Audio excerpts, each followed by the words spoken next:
In all fairness, we must point out that many of the subjects which we wish to discuss this evening still remain among the great unsolved mysteries of life.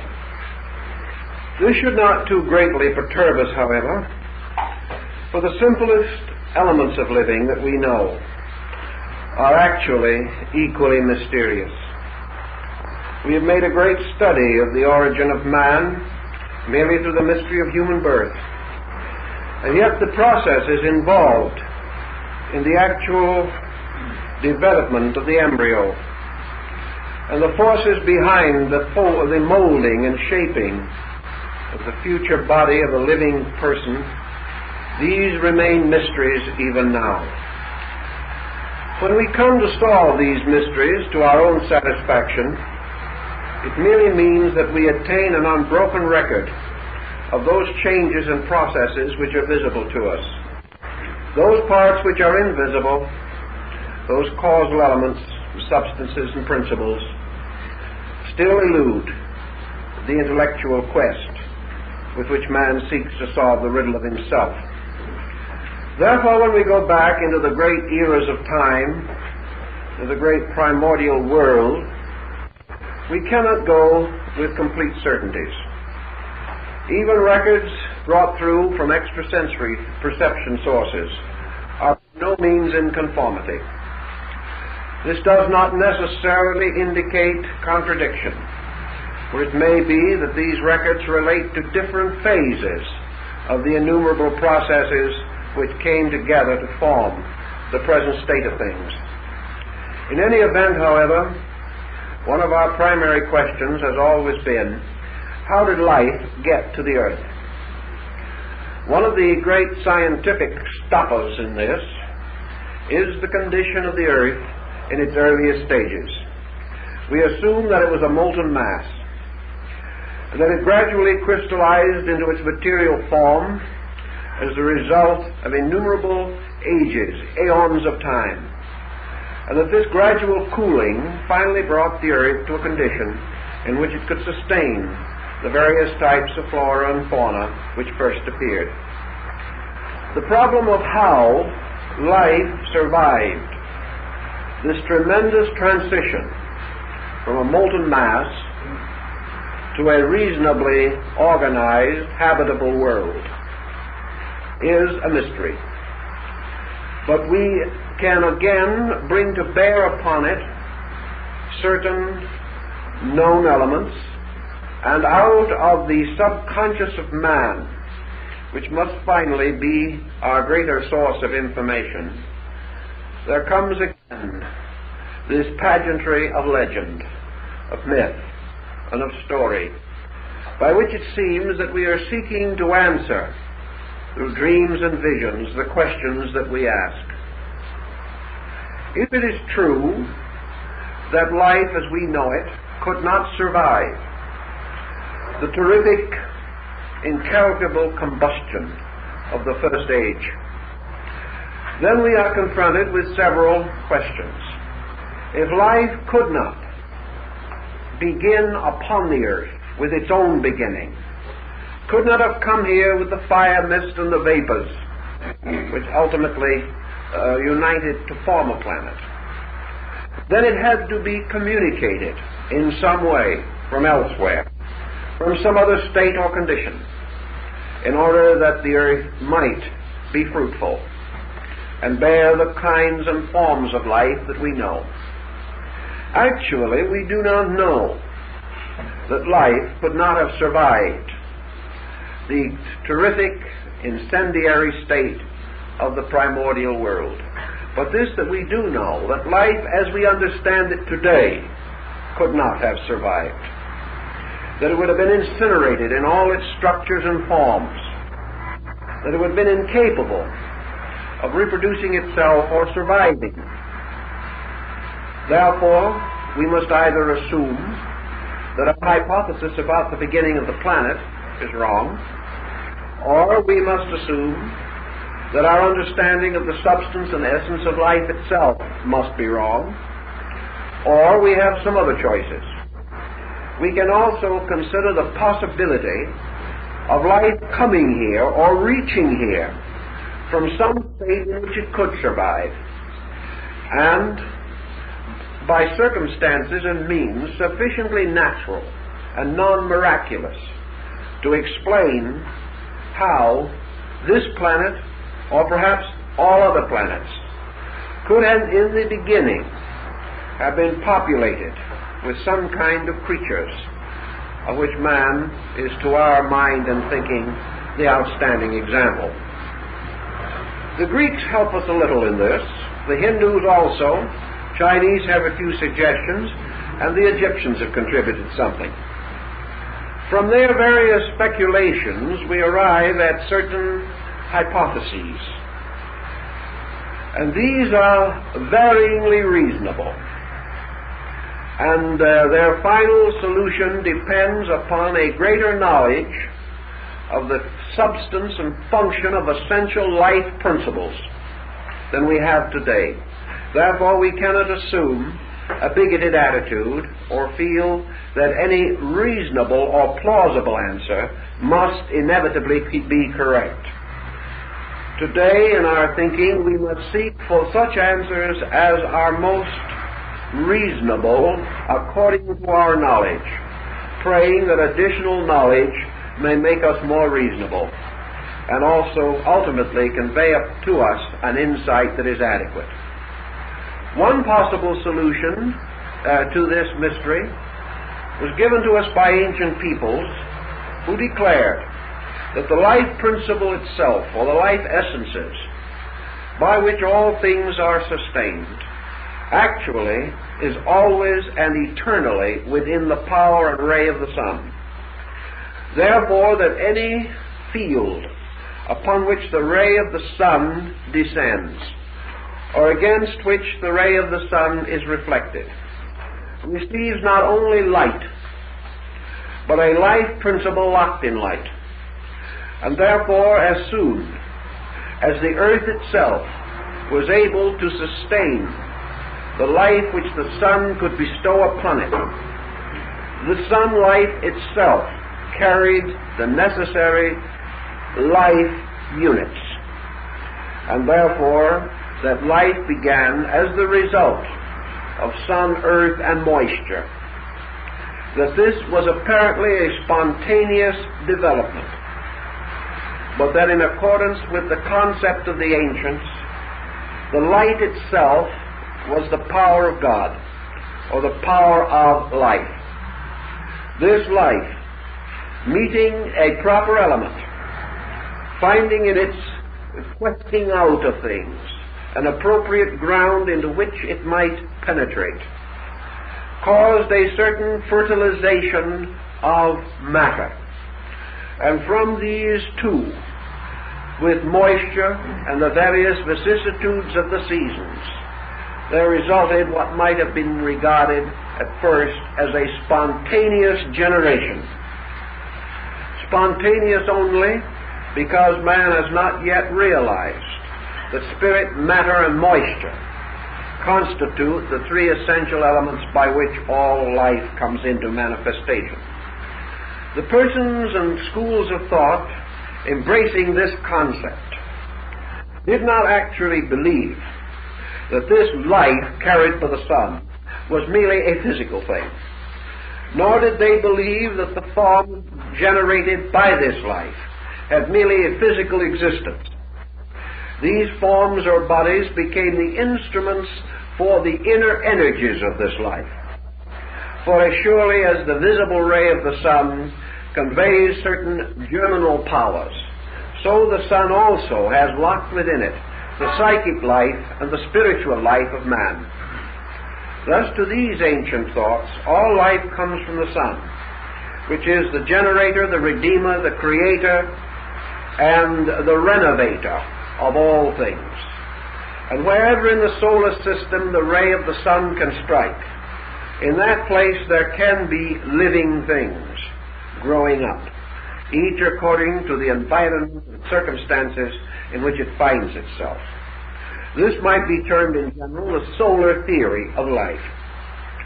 A second theory, which also had considerable acceptance among the Hindu peoples in ancient times, was that the entire story of the generation of a planet is exactly the same on a macrocosmic level as the generation of man himself on a microcosmic level.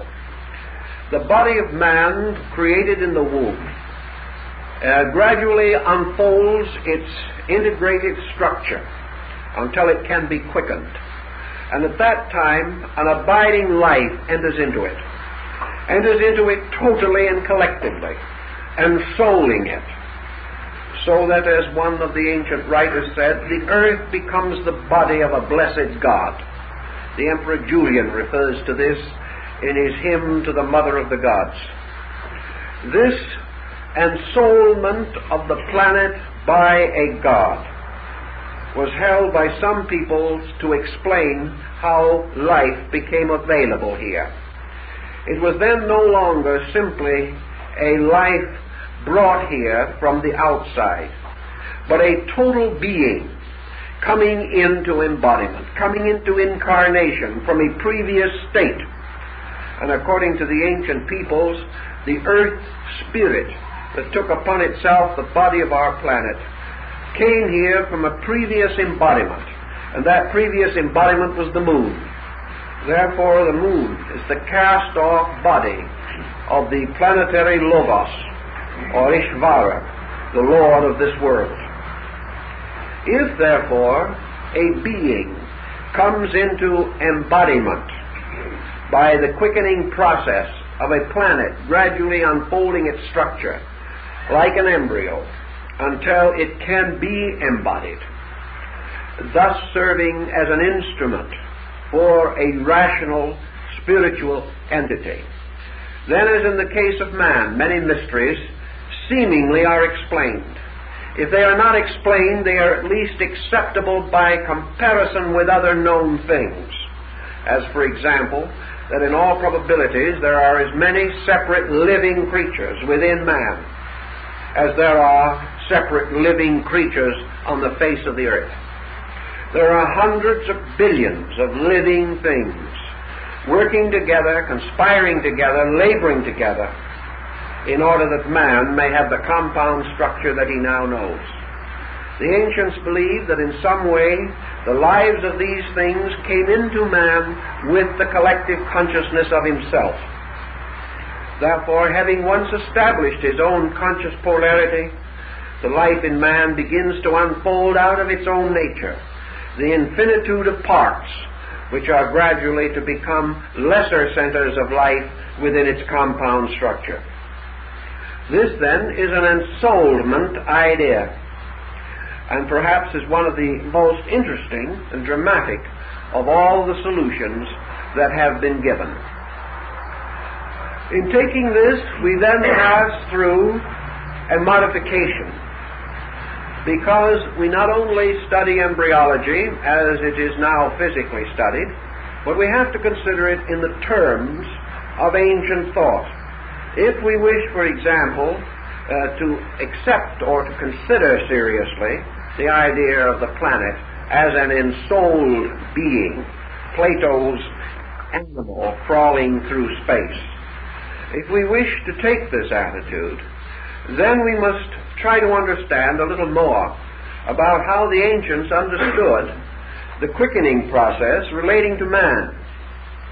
They held that the human body was worked upon in two ways. First, from without, by an invisible magnetic field of the entity that was later to occupy it. This entity, enclosing a certain area, protects the embryo, molding it into the archetype of the magnetic field of the entity itself, thus moving upon it. Or as it is said in Genesis, the spirits of the Elohim moved upon the face of the deep.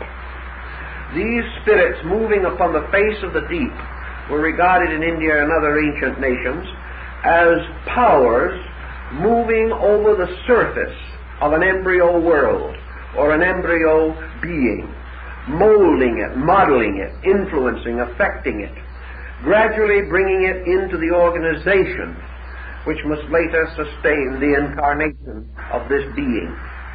When a certain degree had been reached of development, then these powers moved into embodiment, and taking up their places in the 7 sacred centers within man, began to rule from within. Then their energies and their powers and their will and their dictum ideated from the centers of man, gradually working upon the body, controlling it and directing it. Quickening, then, was the process by which forces operating on the outside, in the form of a circle, moving inward from all of its own circumference, moving inward, finally inhabit this body which is being formed in their common center. And having inhabited the body, they begin to radiate out to fill the field of the circle which they originally occupied. Thus, quickening is a process of a life taking up an internal residence within a structure and continuing to move and to refine and to perfect that structure, accomplishing things that could not be done merely by molding its external development. Thus, in the case of a planet, it is also conceivable, and was so held by Plato and some other Greeks, that the life principle, the God, whose body was to become the planet, operated from a series of superphysical planes or circles, which in a concentric way surrounded the physical planet. These planes or circles were regions, and in these regions there dwelt or existed the orders of life, which were later to become embodied. This same idea carries into the medieval Jewish Kabbalah, where we find the various rings or circles from which life falls or descends into generation. Plato declared in one occasion that souls coming into generation fell through the circles of creation from their home in the Milky Way. Thus they descended a ladder of rings or rounds, like the mysterious ladder of Jacob, upon which the angels ascended and descended. By this concept, life reached the planet from the power or nature of the being that ensouled the planet, and prior to the time in which such lives could exist here, they were held in suspension in the superphysical magnetic fields which came into existence before the planet itself was formed.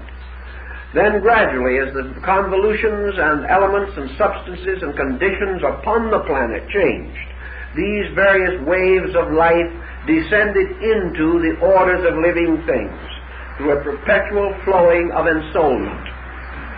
Thus explaining perhaps one of the verses of Genesis in which it says that the sons of God beheld the daughters of men and saw that they were fair and descended unto them. By this would mean that spiritual beings abiding in various orders, in hierarchs similar to those described by Dante in the Divine Comedy, that these beings waited or remained in their various planes or levels until forms appropriate to their development were generated here. And when the form bodies were equal to the need of the levels of consciousness, these levels descended, entered into them, and began to evolve through them. This is the idea that life, by being essentially posited in the psychic body of the earth rather than in its material body, was not subject to destruction by such combustions as might have made the early part of the physical planet incapable of sustaining life, or even having destroyed any previous life that might have been available to it. This brings us then to another concept relating to these subjects. This deals with the existence of free life in space. Various stratosphere researchers at a considerable height have found that in the higher parts of our atmosphere, as far as we have been able to check it up to now, that there are spores or units of life, almost germinal, seed-like, which seem to be able to exist and survive in free space. These beings, or these units, these seed lives, remind us that only under certain conditions can the seed life release its energy. And up to that time it will remain seed-like, thus protecting its energy. And such protection can continue for vast periods of time, even under the most adverse circumstances. The wheat that was buried 5,000 years ago, clenched in the fist of a mummified Egyptian pharaoh, and subject to treatment with herbs and bitumen and many other things used in the embalming of the dead, taken from the tomb after 5,000 years and planted in the earth, grew, indicating that there is a tremendous power of life to remain itself, or to carry and sustain its own principles, until such times as an appropriate environment for the release of that life may be available. Under such conditions, it is not an extravagance to assume the possibility that free spores in space are in a preserving but non-germinating condition, that space in itself will not cause them to manifest their life potential, but it will preserve them, protect them, and sustain them for an indefinite and infinite period of time, until through circumstances of one kind or another they are drawn within the atmospheric field of a planet. Having been so drawn, and having been once captured in the atmosphere, processes begin to take place within them, and they finally, falling through this atmosphere, reach the earth. And having come into an atmosphere suitable for germination, they immediately begin to release the kind of life that they contain. This has several interesting concepts in connection with it. First, it would fulfill the ancient belief that pure space is pure life.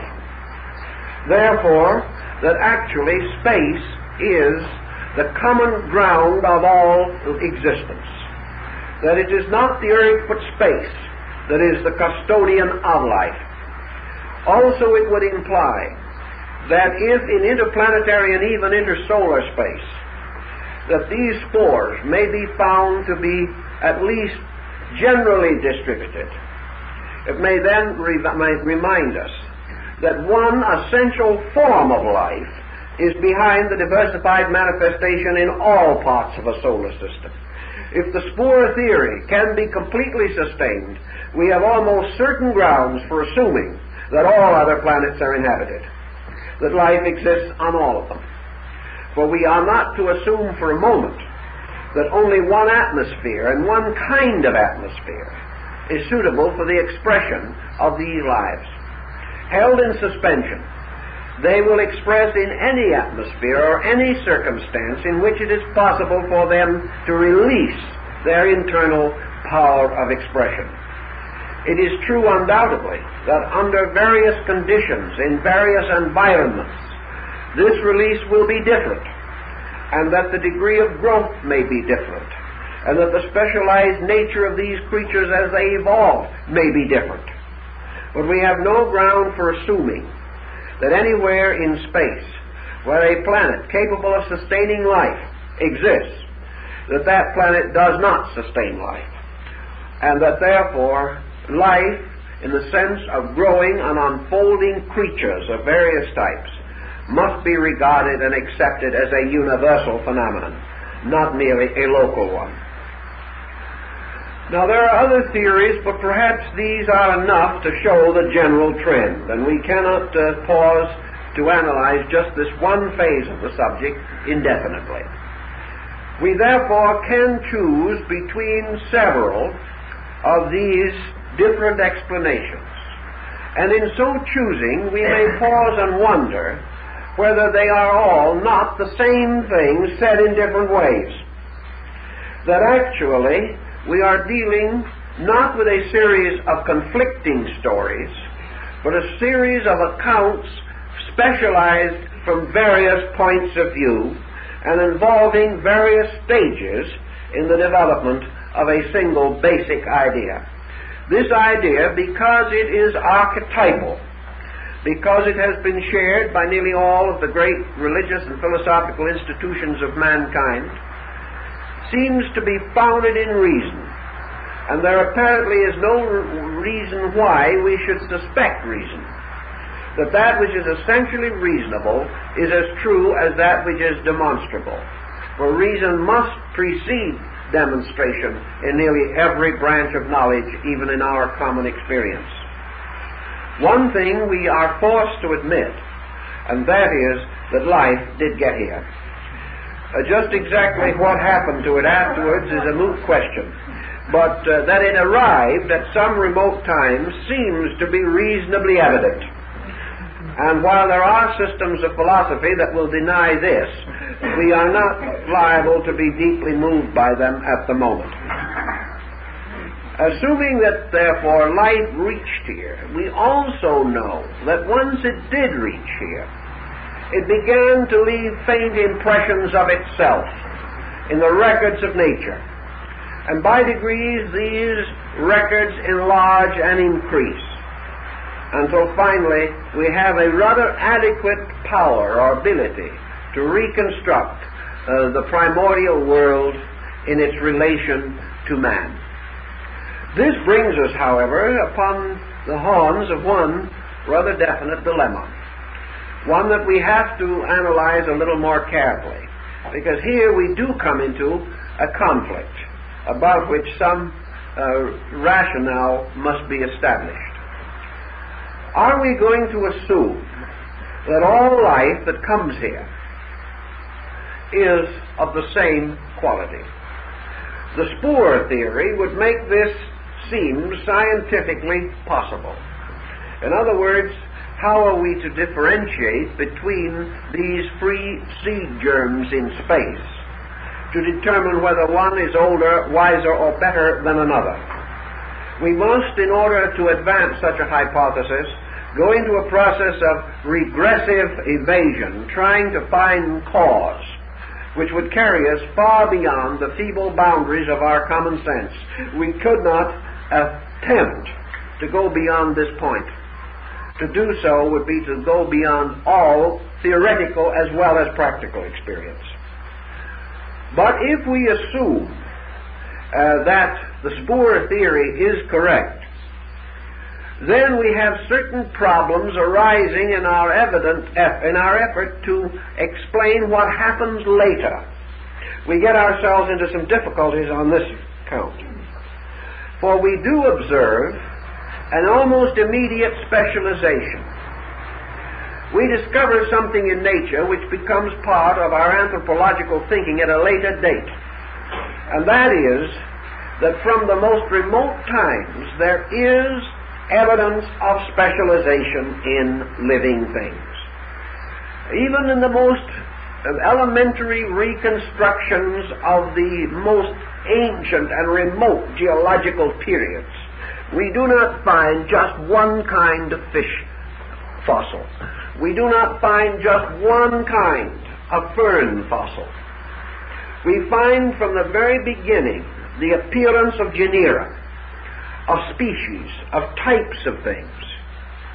Consequently, there has to be some explanation which enables an early specialization, a remote specialization.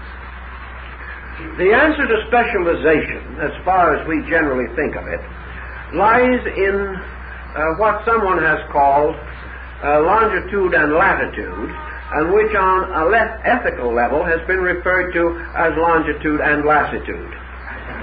In this particular problem, however, our prehistoric world, if we are correct about it, did not present a particularly glamorous variety of environments.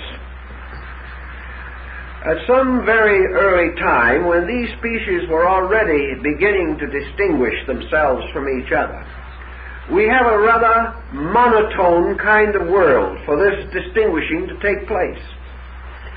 We did not have the world we have now, with an infinite diversity of climates, with mountains and seashores, and all the different things which might result in environmental modifications. The prehistoric world seems to have presented one vast environment, all its parts very much alike. Yet in a situation which we are unable to distinguish into comparative and relative areas of experience, we still find this specialization taking place. In fact, it seems to have taken place from the very beginning. Thus, whatever happened, we cannot assume that one type of life or one type of energy actually is responsible for the complete diversity which we know. In the abstract, yes, one divine life can animate all these things, even as rain falling upon the earth will support, sustain, strengthen, and assist in the growth of an infinite diversity of forms of life. But the rain does not primarily create these forms of life. It merely nourishes them.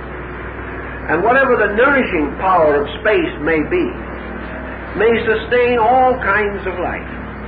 But according to our general thinking, we are not aware of why and how immediate and remarkable specialization should arise from some common source of nutrition or some common source of life energy.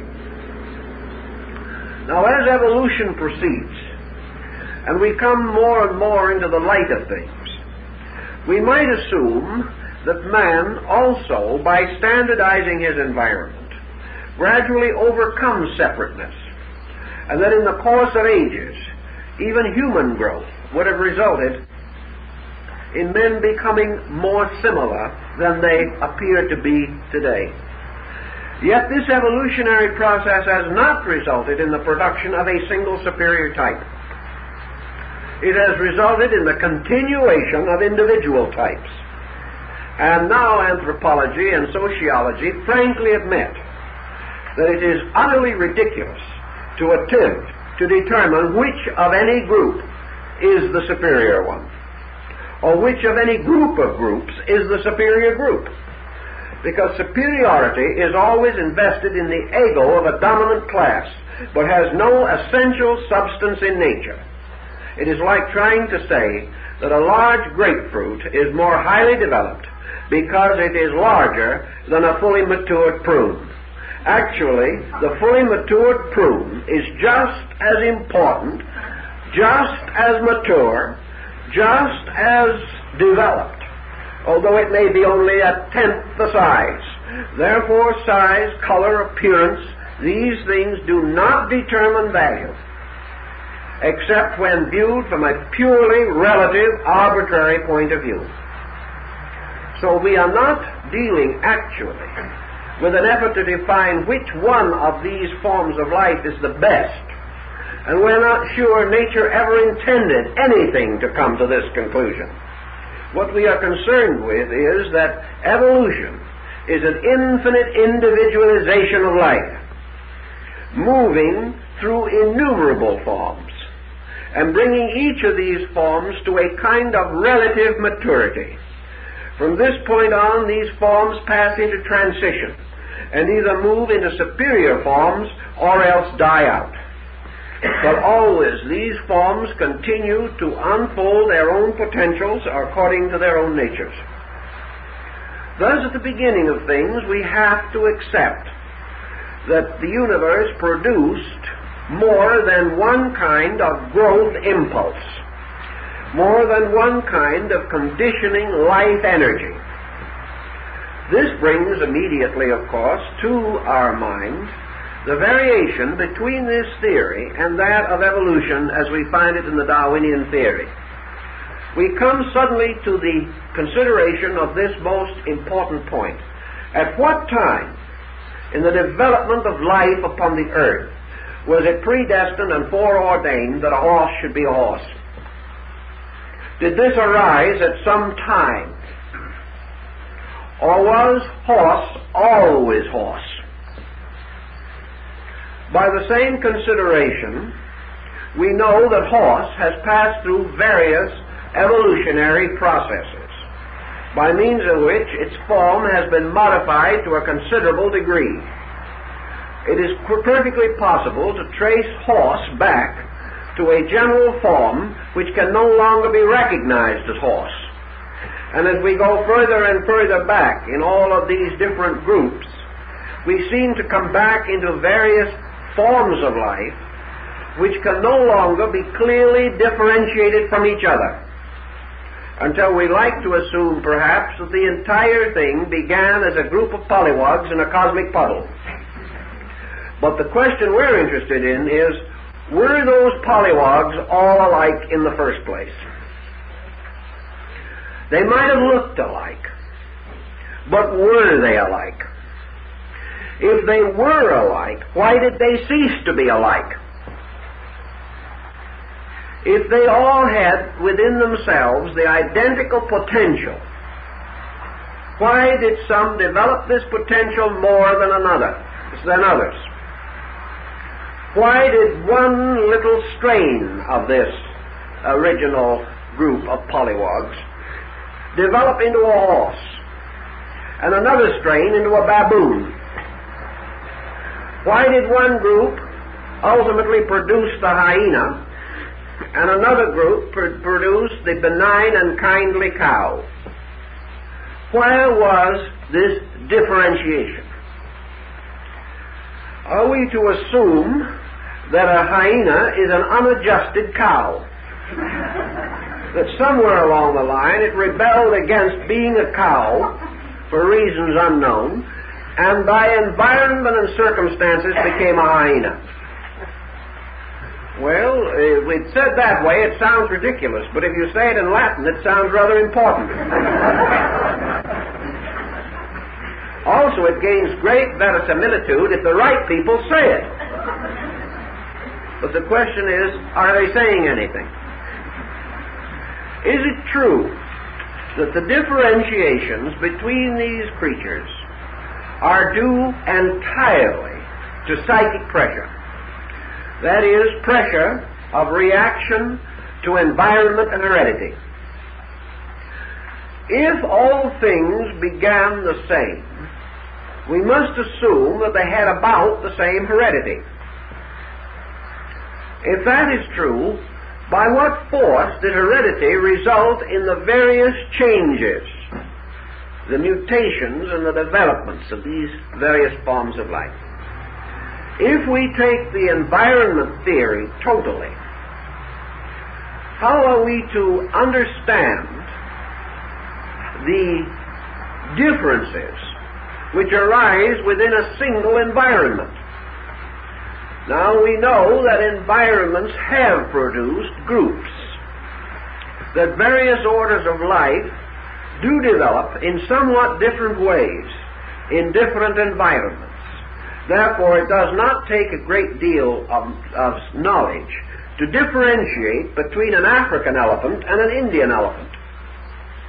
They are both elephants, but thousands, maybe millions of years of environment have changed the structure and given us certain distinct modifications.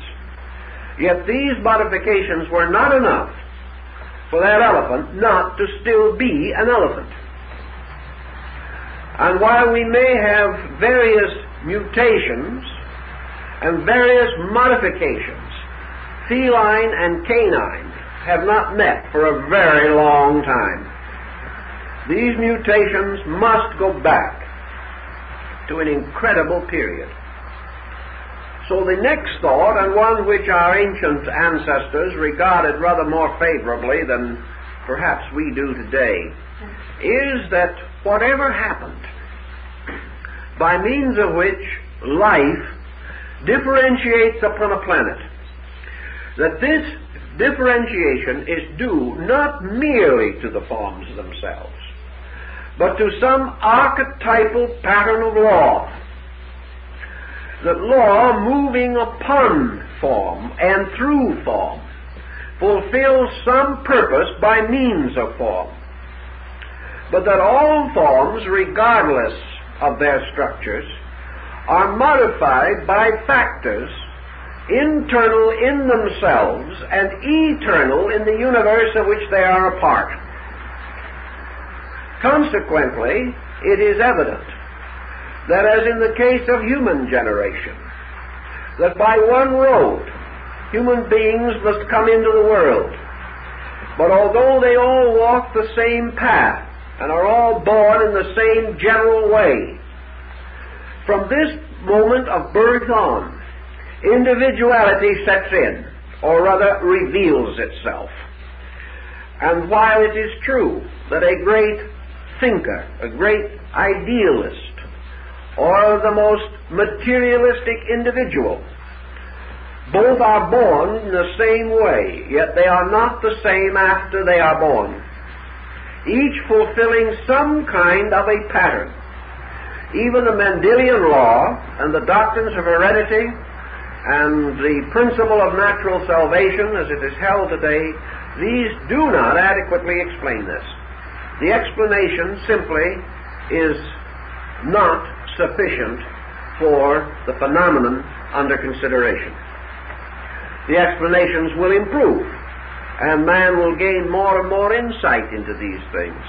But at our present state of insight, it would appear more reasonable and more probable that there was a primordial pattern by means of which life, moving into form, fulfills some purpose peculiar to itself, and that this purpose archetypally embraced the concept and fact of infinite differentiation.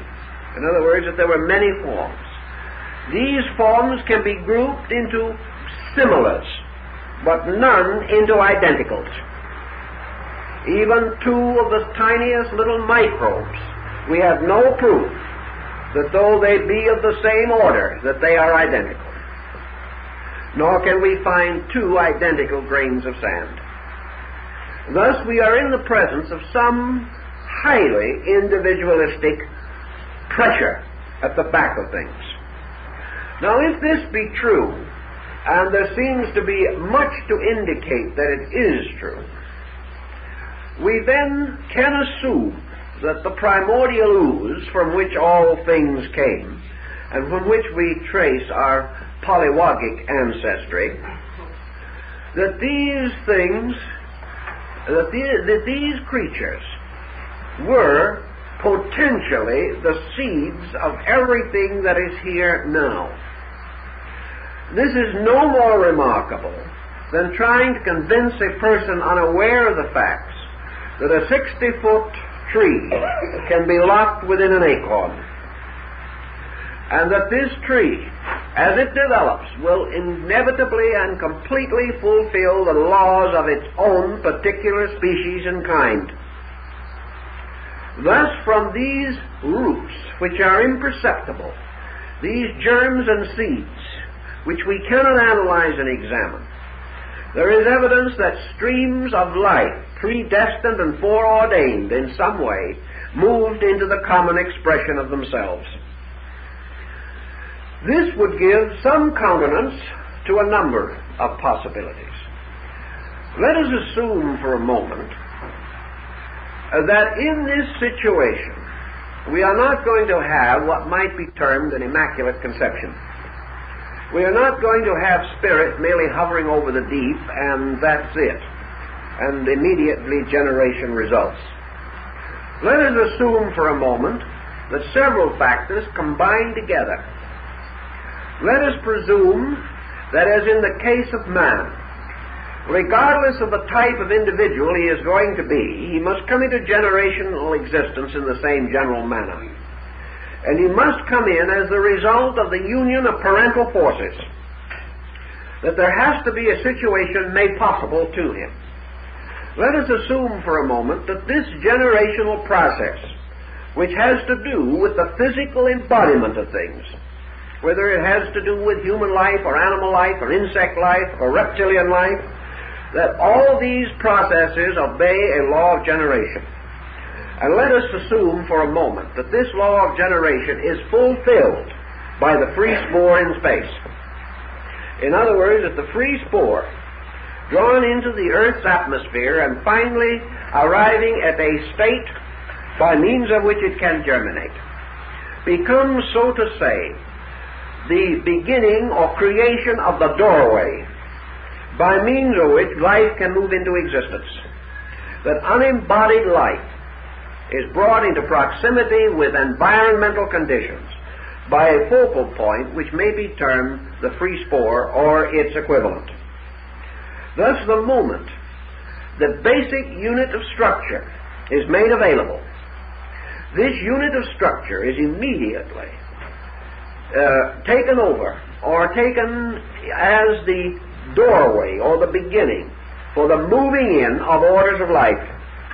That these orders of life are able to move in because a physical act of generation has taken place in nature, by which the seed, the earth, the sun, and the humidity have united, thus creating in each environment a vehicle, a potential body, and that this potential body then becomes accessible for the incarnation or embodiment of light waves.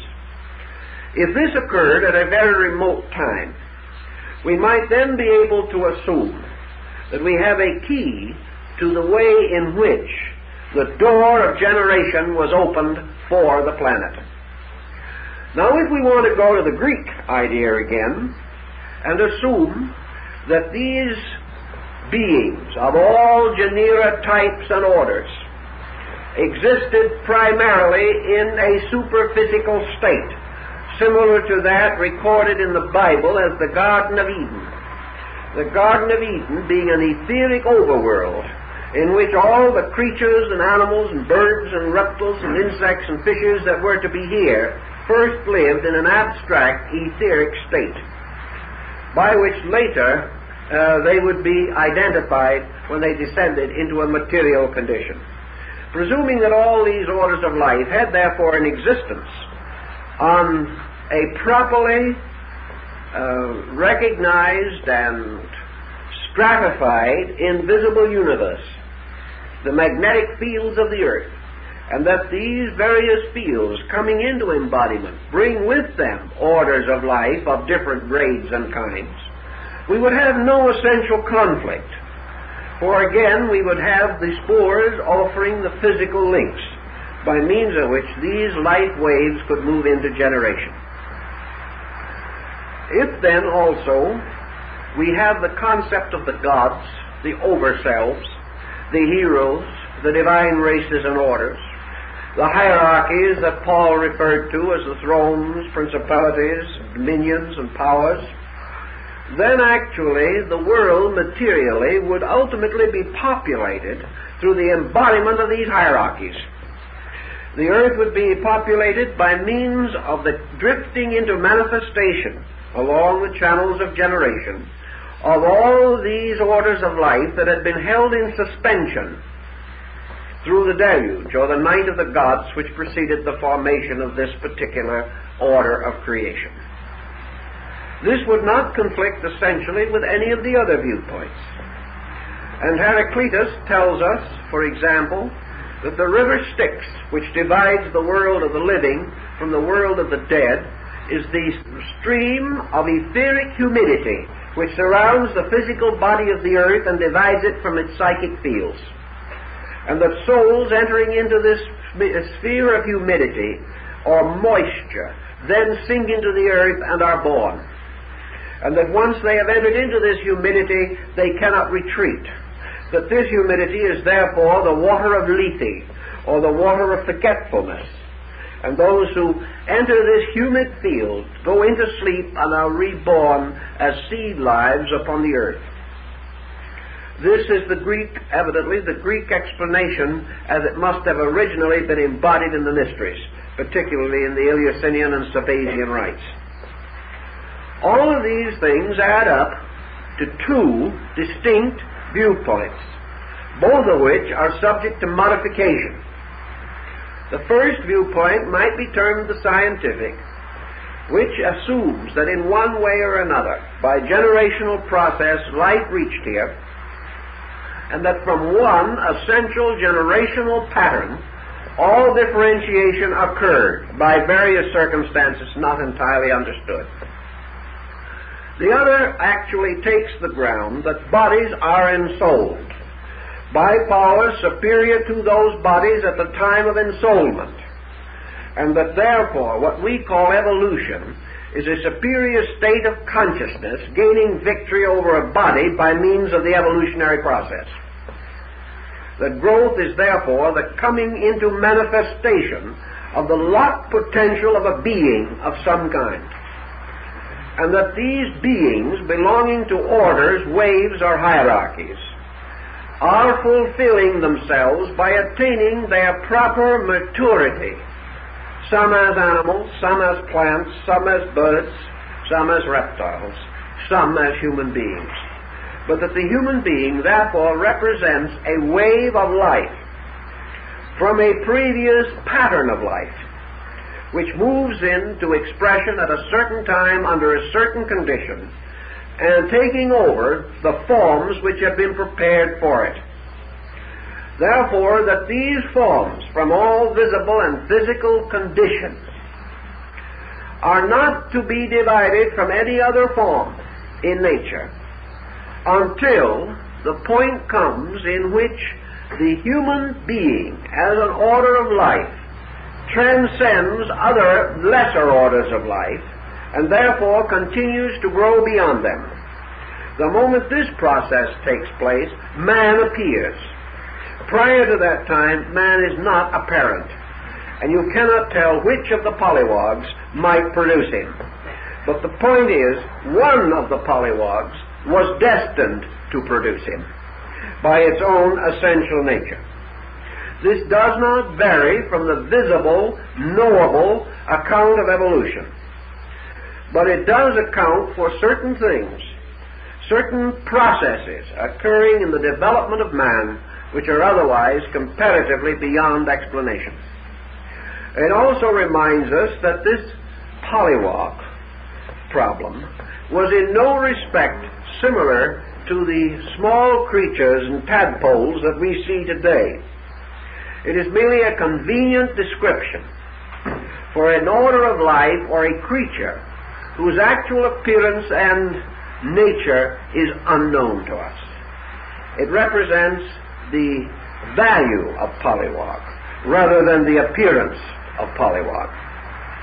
Actually, these extremely remote forms may or may not correspond to the most elementary types of life that we have today. But let us assume, as several scientists of leading thought today have assumed and have rather well demonstrated, and that is that the primordial forms of life that must have been among the earliest to be developed have not disappeared. And what is an amazing point about it is that a great many of these exceedingly primitive forms of life have never grown up. Now, why should this happen? Why should one kindly, genial amoeba of several billion years ago have finally reached such an exalted state that he can graduate from Princeton? And why is it that another amoeba is exactly as it was then, or so much like it that it is impossible for us to postulate a difference? Perhaps there was. Perhaps we haven't been able skillfully to recognize the tremendous growth that this other amoeba may have achieved without it showing.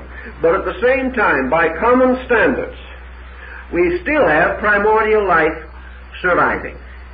And as in the case of nearly always with primordials, it survives at an underlevel, a kind of substratum underneath all other things. And these ancient substrata do not change. They remain. And we have no reason to understand why, in an environment that has caused so many others to change, nothing happened to them. Were some of these primordial beings, some of these amoeba, simply lacking in élan vital? Did they have no impulse, no energy, no psychic pressure? Did they have no dream that moved other things? What was the difference? Why has this strange pattern, which we call environment, and which we accredit with having accomplished the miracles that we know, failed to accomplish any miracles with them? Were they laggards? Were they sluggards? Did they refuse their amoebic lessons as we are now refusing our more cultivated problems? We do not know. But we are inclined to suspect that in this process of ensouling, this constant entering into manifestation of orders of life, that perhaps there were exceedingly rudimentary orders that had to come in and could go no further than that and had to wait there, perhaps fulfilling their growth in that process, whereas locked in others, perhaps in man, but perhaps not in all men, there may again be a potential that will strike out in some direction or another in the next million years. We do not know.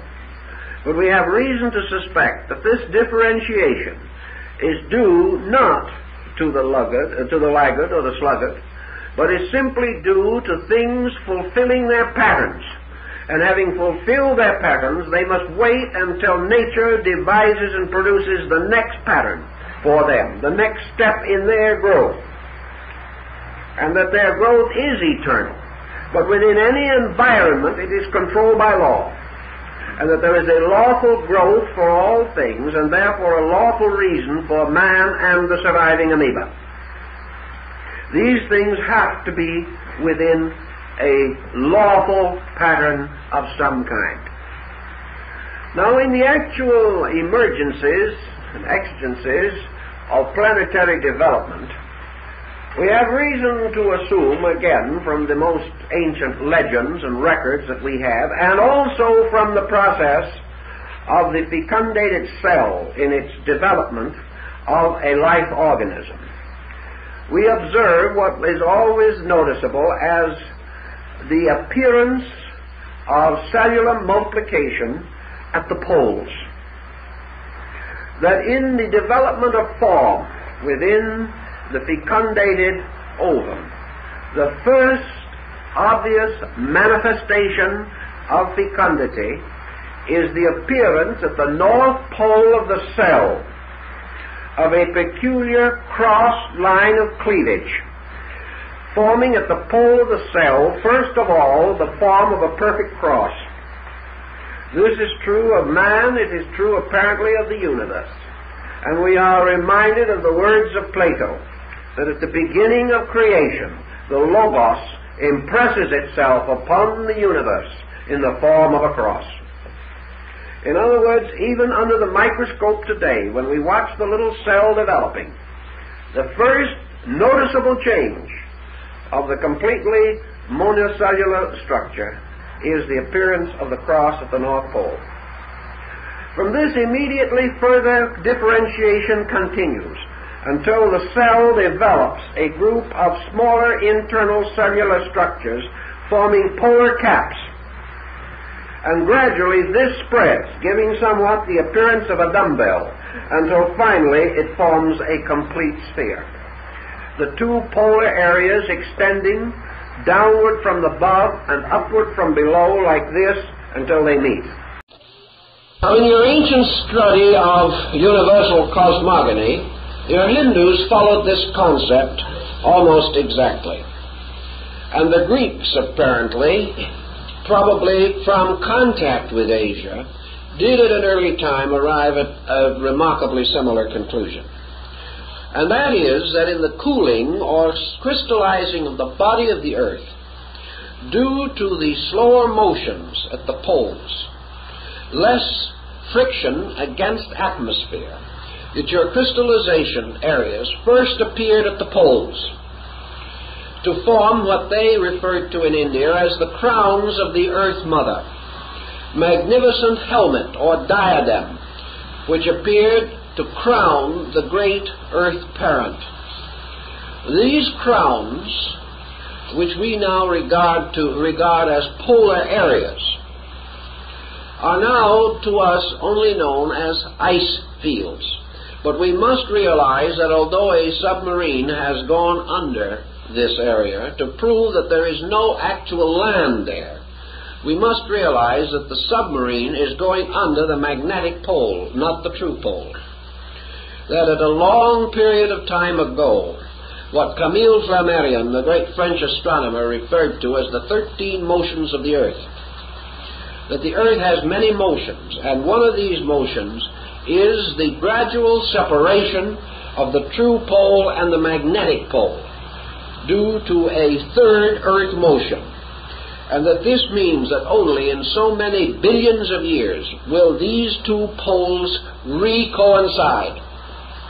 Consequently, the area which was originally the polar cap is now in the Gobi Desert of Mongolia, and what we call now the pole is the magnetic pole, which we discover only by means of the magnetic needle. Thus, do not mistake the idea that the original polar area was not a land area. It was. And among all ancient people, Asiatic and otherwise, this mysterious land area, which is now known as the Desert of Chameau, or Gobi, and where Roy Chapman Andrews so sincerely believed he was going to find the first vestiges of life upon the planet, that this area was originally the polar continent, and that all other things being equal, the manifestation of life, not the creation of it, but the manifestation of life, would first begin in those areas where it could be first sustained, where you still had tremendous volcanic flux, where you had a hopelessly insecure area, still tremendously influenced by the tremendous contact of fire and vapor, until you had what was called to the ancients this mystery of the fire mist, covering the entire earth, that the combustion and the atmosphere formed a most non-congenial atmosphere for the development of anything. Therefore, it is where this began to clear, where form and structure began to emerge. The free spores striking the planet could have found survival. Otherwise, they could not have survived. Those that struck in other areas, if they did not survive. But all that was necessary in connection with this problem was that a few should survive, as in the case of the human sperm, of which only one actually breaks through to fecundate the cell. This situation means that according to the ancient beliefs, that life as we know it began on the Polarian continents, as they were anciently called. That is, continents composed of the polar caps.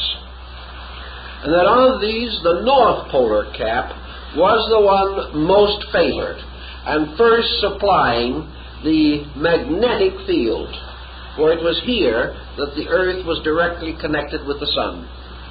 So the ancients held it to be a truth that life appearing on the earth first appeared in the Polarian zone, or what one would have called originally the geographical pole of the earth, North Pole, and began to function in a completely isolated area, surrounded by chaos, surrounded by a condition that required millions of years of further development to make habitable by life as we know it. That other lives, according to legend, could have existed in the fire mist, we also are told, but that these lives in turn departed and did not return, that after the fire mist cleared they could no longer endure, and went on to other atmospheres or environments or dimensions of time and space, which we may sometime also explore. But the Polarian development resulted in the gradual creeping southward of habitable land area, perhaps in the beginning extending itself almost like fingers down into the combustion. Little by little, the combustion area moved southward, or rather perhaps was overcast by solid surface moving southward, until the fires of Vulcan were encased and enclosed, and only the great volcanic vents of ancient legend remained. Thus this area, which was not snowbound then, or anything of that nature, represented an ancient zone of life. How long it was before this area was snowbound, we do not know. But assuming the approximate zone which would now correspond with the band of the Gobi Desert and other areas, but which may now be frigid. We know, for example, that when the Yukon breaks up in the spring and vast amounts of ice come down the Yukon, and also breaking off of ancient glaciers and so forth, slip down into the sea at various points. For all your living glaciers move, and the ones which do not move are referred to as dead. But moving or living glaciers are forever breaking off and causing icebergs and other similar structure. But frequently, these great glacial masses are filled with frozen tropical vegetation. The types of vegetation that you would normally expect in a climate more like Hawaii or Tahiti than anything we have in those areas. Some years ago in mining in the northern part of Alaska, about as far north, not the farthest north, but as far north as Fairbanks, or even a little further north, miners drilling found red dirt coming up out of the pits. After this red dirt had had a little opportunity in the outside air, it was proved to not be dirt at all, but that as it melted, that it was the flesh of an animal, frozen solid. So they proceeded to dig out a very excellent old mastodon that at some remote time had been frozen in the deepest freeze in history. This animal, after having been thawed out, was in sufficiently good condition for some of the miners to try a steak or two. We are also not informed as to how digestible this was. But in the stomach of this frozen animal was a partly digested meal of tropical ferns. Now, we can't just talk this off. There has to be an explanation for it. And this explanation follows rather closely into the general belief of ancient peoples, including the very ones that Roy Chapman Andrews talked to, and who influenced his search in the Gobi area for various remains.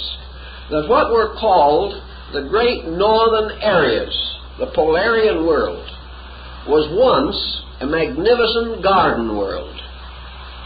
Not due to the fact that the poles alternated and brought the equator to the pole or something of that nature, but due to the fact that what we call the incrustation of the poles with ice was a gradual process which could only occur after a long period of geological history. So it didn't begin that way, but only came to this degree when certain other changes resulted in the distribution of the various temperatures and climatic areas of the earth. The same type of thinking reminds us that the Greeks, including Hesiod and other ancient ones among them, describe a race of beings called the Hyperboreans. The Hyperboreans, as their name implies, simply means above the winds, or beyond the winds. The god Boreas was the god of the winds. And of course the word hyper means exactly as we use it in connective form today. Thus we have a race of peoples living beyond the winds. These people the Greeks believed to have come from the north, that they actually were from beyond the point where the storms came from. Therefore their world was not stormy. Their world was a very beautiful one, filled with gardens and fountains and everything that was lush and beautiful. Yet they came from the extreme north, far beyond the abode of the winds. This again seems to be a legend tracing from some early structural change that took place in nature. But that such a land could have existed where now a snow waste stretches and the earth is seldom if ever unfrozen more than 12 inches below the surface. That such a land did exist, we know from the contents of the mastodon's stomach, because he certainly didn't travel several thousand miles before he could digest a meal. Now some may think that he was frozen and drifted into his present location in deep freeze, but the direction of the drift would have had to bring him from a colder and colder spot. There is no way, apparently, that we know of in which any of these glacial sweeps could have been from the south to the north. Therefore, he had to have been frozen in an area which was cold when he started. And we have no knowledge of any reversal of this situation. So that it seems to be almost inevitable that there was something in that region. While we know that the glacial period retired, it did not retire by the glaciers moving north. It retired by the glaciers melting, leaving behind the residue from themselves. Therefore, we have now two ancient peoples specified by the Greeks and by the Hindus, the Polarian peoples and the Hyperborean. Now, such a distribution, as we have mentioned, probably did not limit itself to the human race or anything resembling it. It was probably part of the old legend of a paradise. In your old rabbinical lore, we find a differentiation between the term paradise and Eden. In some ancient accounts, Eden is regarded as existing in one of the corners of paradise. Sometimes the order is reversed, but they are not identical. And it would appear that what the ancients were trying to tell us is that there was some kind of an ethereal world in which the Garden of Beauty existed, and that also there was a primordial paradise of some kind on earth that perhaps plays back to the legends of the Golden Age, that plays back to the infancy of man. Now, we do not assume that this paradise was a garden in which a prototypic Adam and Eve of the pure Nordic variety were wandering around without very many clothes on. This paradise was in all probability a lush area in nature, a riot of life forms, gradually developing, and that it in all probabilities contained archetypally most of the forms of life that have since developed and distributed themselves around the earth.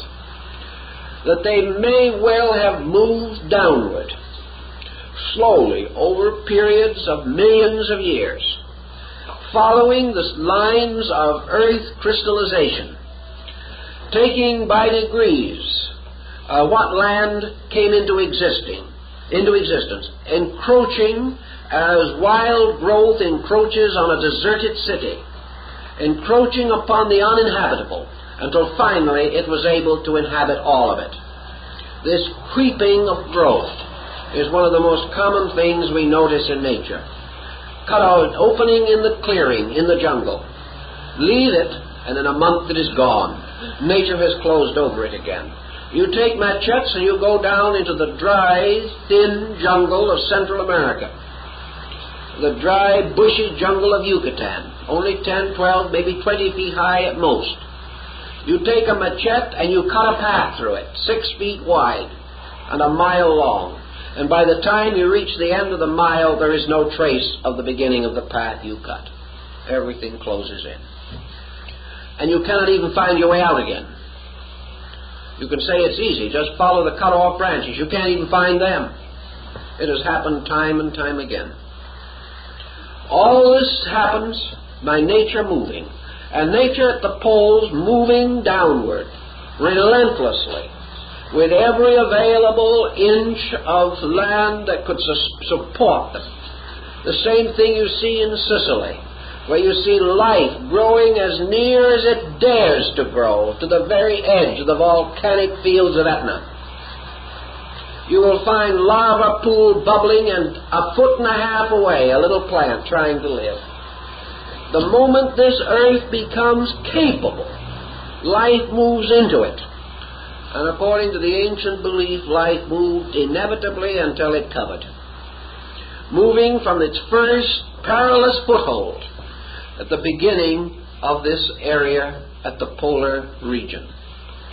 Here also, if this differentiation took place as we understand it, we can understand why it was held or believed that in the dawn of things, in that once upon a time land which precedes all history and all serious accounts of everything, that the gods came down from their own exalted and mysterious abodes and took up their thrones upon this ancient land, that this was their first homeland on the earth. Now we think, of course, of these gods as coming down, maybe like old Zeus with his thunderbolts, or Athena brandishing her spear, or something of that nature, but I doubt very much if that was what they originally intended. I think what they meant was that the gods were these overorders of life, that in their pure and radiant state dwelt in the spheres of light above and beyond matter, but that these are the gods that descended and became man-formed, or took upon themselves matter, thus descending into the shadows, descending into the darkness, and bestowing the orders of intelligence and consciousness according to the plan governing this procedure. That the gods truly took form and dwelt among us, and actually they were us. That we in some mysterious way are part of that great order that moved in upon the ancient polar region of the earth. In your Indian mythology and in other mythologies, your great mountain Samuru, or the original archetypal Kailasa, the great mountain of the gods, was in the magnetic atmosphere above the northern pole of the earth. Here also was the sacred, mysterious Shambhala, the Chang Shambhala of the north, of the Tibetan Buddhists, and even of the Chinese Buddhists. Here was the imperishable land, the motherland, the place where all things are born and the place where all things will die. Here is the great route of the pilgrimage, which leads around the world and back again to the black sand of Gobi. It was a strange, almost fatalistic belief, reminding us of the great cycle of the Volsung in Nordic mythology. But these people firmly believed that this was true. And where else are we going to find an equally interesting, informative, and possible solution to some of these problems? For a long time we have suspected that humanity did come from Asia, particularly from that area of Asia, which is north of India and south of Siberia. We have also had for a long time the conviction that man did not travel alone, that life moved with him. For at that time man was part of this life, and to visible minds and to visible eyes, did they exist, there would be no difference between man and other forms of life. He would not be noticeably different. He might not even be a leader, because very often those creatures with potential leadership are sluggards in the early degrees of their growth, because they have too much potential work to accomplish. Their life is more complicated than creatures that mature more easily. Therefore growth is slower. And as in the case of man, who as in his childhood is the most helpless of the animals. Also in this situation, assuming the possibility that all these creatures move together, we begin to wonder a little bit how the various forms of life developed. And here the beginning of environment can be traced. And we can perceive how environment and what we term heredity could have had a marked influence upon the shaping of the early world. We know, for example, that the environment of this first world was very different from ours. We know that the light of the sun as we see it today was unknown, because the entire field of the planet was one mass of gases and mists and humidities through which light as we know it would not pass. Therefore, this was a world of the twilight, a world of almost impenetrable gloom. Under such conditions, you would have in these early manifestations very little of color.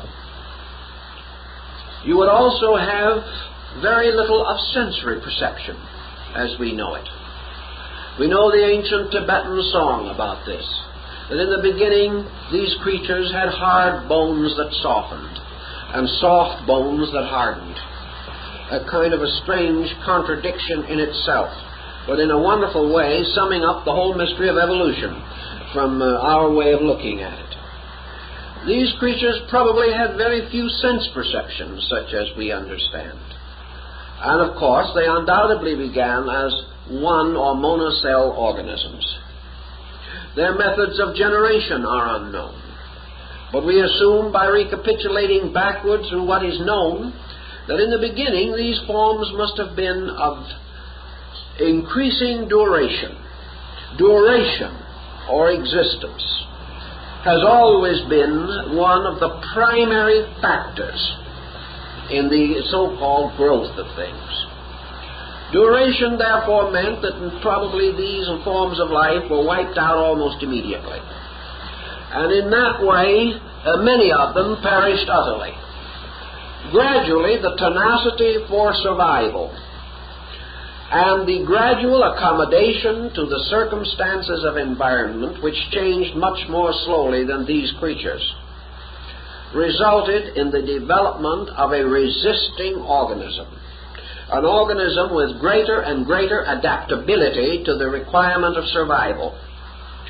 The old legends tell us that this process went on until out of it was produced a practically immortal cell, a creature that was comparatively undying. In other words, it could have existed for 1 million years. This creature changed not at all, having a complete sense of subsistence only about the thing that we would recognize most like it in our way of life would be a mineral, which continues indefinitely, yet is ultimately destructible. We also suspect that the mineral has consciousness, although we are not aware of how to determine its degree of internal awareness. That it is alive, we deeply suspect. But this type of creature, attaining an indefinite continuance, violated a law of nature. Indefinite continuance was not its primary crime. Its primary crime was that in achieving it, it attained a static state of unchangeability, and therefore gradually moved out of key to the fact that everything in nature was changing. Therefore, a division took place within this type of creature. And this division consisted of the challenge of change operating upon organisms. Certain organisms, perhaps those most long established and most deeply crystallized, did not make the adjustment. Others did. And gradually, the element of change, survival by change rather than by continuance, resulted in a new type of adjustment between form and circumstances. Out of this type of development, we began to find the need for bodies that were capable of retaining continuously the resilience of change. The only answer to this is that there's only one thing that changes easily, and that is the young. When things continue too long, crystallization makes them comparatively impervious.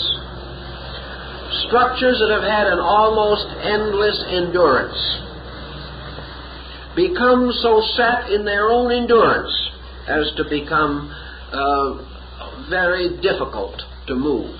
And perhaps some of these primordial lives that have never changed belong to that type of life.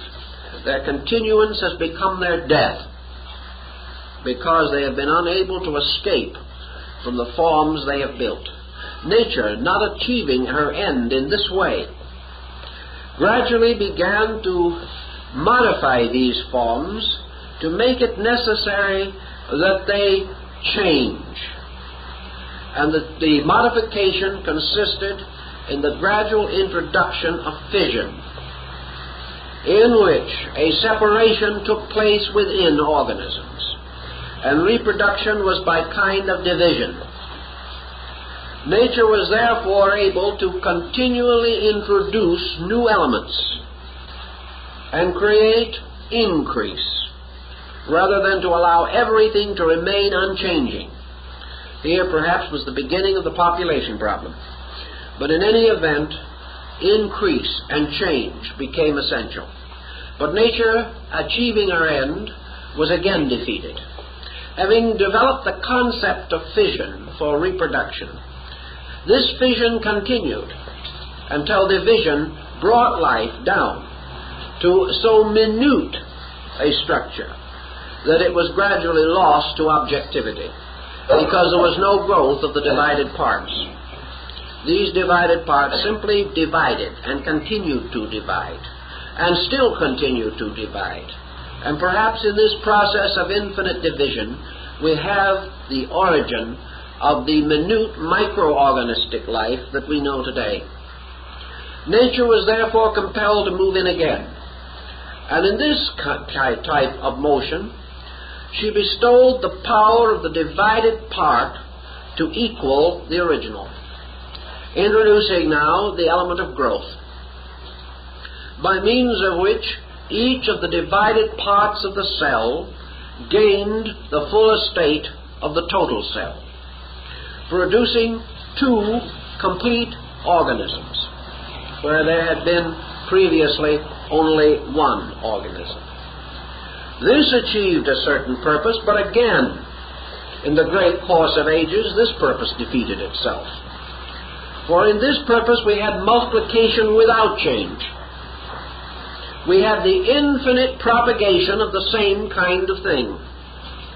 Theoretically, could this have gone on forever, like some plasmic growth under laboratory technique, we could ultimately fill the world with these cells, but there would still be no essential change in them. Now, all these processes are described in ancient writings in a rather allegorical way. They are described very often as sort of experiments in a universal laboratory. And they are also taught in the form of kinds of life that have existed in the dawn of time and then vanished away forever, as in the fantastic Chaldean history of Berosus. Here we have all this wild fantasy of generations. Nature, continuing on its way, was then found itself in the need to develop structures not only capable of infinite survival, but in the course of survival, the specialization and differentiation of powers, of faculties. And nature accomplished this through the gradual diffusion of all available energy resources throughout these total organisms. So we have our original monocellular creature, which is to differentiate into almost any form of life that we know now. We have it a kind of common ground. Hypothetically and symbolically, it is a sphere. Although this sphere might be flattened out by circumstances, it had the archetypal general design of what we would call a raw egg. It had a central nucleus surrounded by a protoplasmic field. It had other elements within itself also, but these two are the ones which we hear the most about in old thinking. Now, our amoebic progenitor, like the amoeba of today, has comparative lack of organic structure, but this does not prevent it from playing many parts in its time. It is in a way one of the most universal geniuses of all creation. a man becoming proud or overbearing in his conceit should really study the amoeba. It is the most humiliating experience. He suddenly discovers that an amoeba does not have to have a stomach. It's all stomach. And then by changing its mind, it is no stomach. A most convenient state of affairs. If it gets tired of being a stomach, it becomes feet. It is Proteus-like, capable of being all things to itself. Whatever it needs to be at the moment, that it is. It has no mouth because every part of its surface is a mouth. And when there is nothing in the mouth, there isn't any mouth. Most convenient. Also, it has no brain. As far as we can tell, it has no nervous system. But every part of itself is acutely aware. Therefore, if any danger approaches any part of the amoeba, it is equally aware of it. With man, he can have a pretty serious injury to his foot before the impulse reaches his brain. Not so with the amoeba. He is completely sufficient to his own requirements. His body becomes foot-like, therefore called pseudopods. When he wants to travel, he doesn't have to hire a car or buy a ticket in something. All he has to do is move into himself. He just pushes a part of himself in front of himself and then moves the rest of himself into it. He wears out no shoes and has no troubles of that nature. All he has to do to travel is decide where he's going and gather himself around that point, and he's there. Now, in all probabilities, he is telling us really a very ancient archetypal story. He is telling us perhaps of the common field of sensory perception from which all sensory perception specialization as we know it originated. Within him, perhaps, is the core of the possibility of experiencing. And gradually, out of this core, the infinite diversity of specialized experience occurs. In him we have, perhaps, the dawning of function. And with the dawning of function, the dawning of need.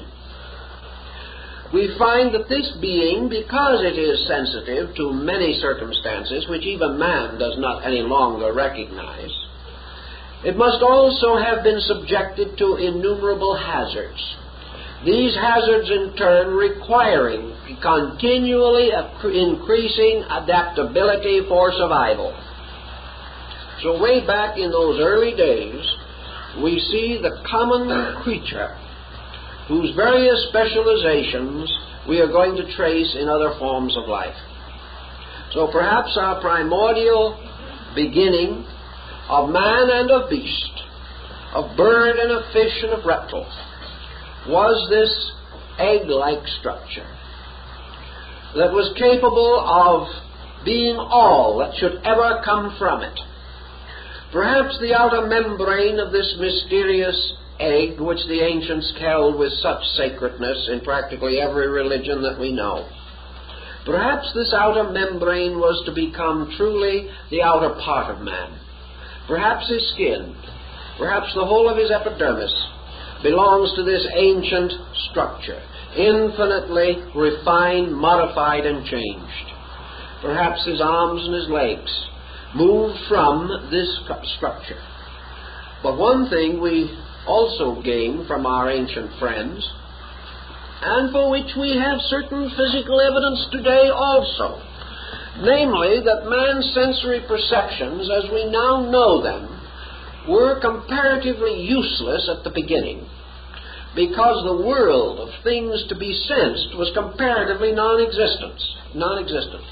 We know that the fish in the deep caves of Kentucky are blind because there is nothing to see, and that it is light and something to see that causes eyes. Yet these eyes are not merely the productions of things to see. They are the results of the seed of the capacity for that sensory perception being present on the inside. And we know that man's eyes came not from the surface inward, but came from the brain outward, originating within man as the necessity for them developed. Thus, within this being is an infinite amount of potential adjustment. It can do these things. It can do anything that is necessary for its survival. And the only way that its survival can be actually blocked is when it destroys itself through certain misuse of rational powers. As long as it simply obeys, nature will supply it with everything that it requires. There may be a tremendous loss of lives in this procedure, but nature will ultimately come through and bring the type of thing that is necessary. So primordial man, not having the kind of world that we know, had his sensory perceptions, for the most part, locked within him. As his material body unfolded beyond that of the amoeba, and he came out of water and became a creature of land, and his surface substances hardened, and he was locked more and more into something that has been said to resemble a kind of remote thing resembling a mushroom or some kind of a creature of that nature. These faculties locked within him. The ancients said, what did this mean? Did it mean that he lacked contact with anything? And the opinion was, for the most part, that what we term this area of potential function locked within him, the rudiments which were to become sensory perceptions, the rudiments which were also to become emotion and mind, what Buddha calls this machine of the six senses, the aggregates of which become involved in the creation of the objective personality, that all of this rested in a common sensory organ that was the first to appear, and according to modern thinking may be among the first things to appear even in the embryo. And that was a central eye, which was not a sight eye as we know it, but an area of sensitivity. And that this area of sensitivity was later to become what we call the pineal gland, the mysterious ductless gland in the brain, the function of which is not yet very well known, and which we assume might possibly atrophy without serious loss, but which does not, and yet which we know to be composed of the same basic substances and materials as the optic nerve. This peculiar central organ of sight was not an organ of sight at that time as we know it. It must have been an organ of sensitivity, an organ which, as in certain primitive horned toads and in small fish in the Australasian area, still have a membrane over a rudimentary eye. And this membrane apparently is of such quality that light and darkness reactions may still be functioning within this eye, although visibility as we know it would not be. It is assumed that in these horned toads and fishes, the third eye is still an organ of light-dark recognition. To our ancient forebears, this eye, which was called, of course, the all-seeing eye, or the eye of the mysteries, constituted in primitive man a link with a universe of causation. That man lived at that time in a kind of dream world. His body he was not really aware of, and he wasn't missing too much. It was a pretty helpless little mass of comparatively shapeless protoplasmic putty. What he was aware of, however, was a universe of energies around him. He was still inwardly aware of his own existence. He was aware of himself as a being apart from body. And he had at least a limited sensory perception remaining of the causal world. from which he had descended, or of the substances of which his psychic life was composed. This causal internal life awareness proceeded on with him until, as we are told in the old Hindu records, a gradual change began to take place. And that change was that this being, with the inward faculty awake, began to experience the phenomenon of going to sleep and dreaming that it was a bit of putty, dreaming that it was this protoplasm. It would periodically awake and rejoice that it was not this protoplasm, and be very thankful that this was only a bad dream. Perhaps. We don't know how thankful it was, but this is our general symbolic thinking as the ancients have told it to us. Until finally, in the course of time, the dream took over. And little by little, the being became the thing it dreamed it was. It sank to sleep into the dream of being a little bit of putty. And putty became real, and everything else gradually disappeared. And the life of that being suddenly began to struggle in this putty. It found itself no longer remembering its own origin, but gradually feeling its way into existence like an unborn or newborn creature, struggling to understand something, and struggling to understand a world far less organized than ours. Now that the being should dream of being a body and then awaken and be a soul and continue this until the roles were transferred is not so different from our present state, except the parts are exchanged. Man, living now in the material world and are oriented here, dreams that he lives in a better world. He dreams that he lives in a spiritual universe where wonderful and beautiful things can happen to him. Then he has extrasensory perception experiences, and this world becomes more and more real, and the material world becomes less and less real. Who knows? 1 million years from now? 5 minutes from now? 10 million years from now? The dream may be reversed, and man will suddenly realize once again that his dream life is the real life, insofar as that dream life is better than the one he is living. If it is not, it is only an hallucination. But if it is a true life, someday he will dream, and maybe he won't wake up again into matter, but will find the dream is the reality. This is the kind of thing that the legends tell us about, and it offers a wonderful world of looking through a looking glass like Alice and wondering what's on the other side. Actually, man continuing in his struggle, it is said that the knowledge of the universal pattern, the knowledge of everything, by which he was consciously able to mold his own prospective body from the outside, his careful nurturing of these forms, so that they might sometime be a home for him. He was building them. Gradually, the role was reversed. Little by little, he went to sleep.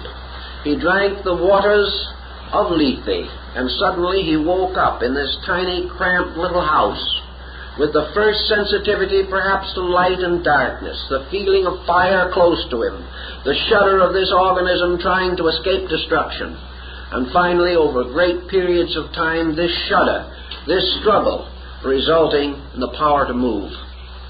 Little by little, all of the faculties of survival, which were locked within him, were drawn into manifestation. By degrees, the inner sight, which he had lost, was compensated for by the growth of outer sight. And he began to see his world, and he began to struggle against his world.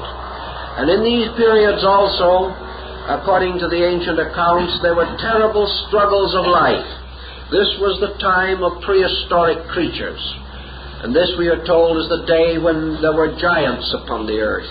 And they fought and struggled like the titans of Greek mythology, and life destroyed life, and form devoured form. And finally, in the great ages that follow, nature subsided this struggle. nature gradually destroyed these forms that were no longer capable of advancing in a line of reasonable development. And in the course of ages, the next miracle occurred. The miracle which was to affect the whole future life of the human race. And that was the gradual individualization of the power of mind. Now, mind is a very extraordinary thing, and Besorus tells us, and the ancients are of that opinion, that mind requires more of life for its maintenance than the body does. It also requires a kind of essence drawn out of all physical things to sustain the brain, through the instrument of which this mind is going to function. Therefore, the development of brain-mind relationships immediately produced an effect. The ancient legends of the mindless who went to sleep in the dark of the dawn and never woke again. The mindless perished when the mind came, because that which was mindless could not survive against mind. But mind had many parts and divisions to it. Recent researches in the last 25 or 30 years in India, for example, have indicated on a scientific level that there is no reason to think that a carrot doesn't have a mind. We are not accustomed to it, and we hate to think that we are grinding up a mind for our salad. But actually, we have no proof that the carrot does not think or feel.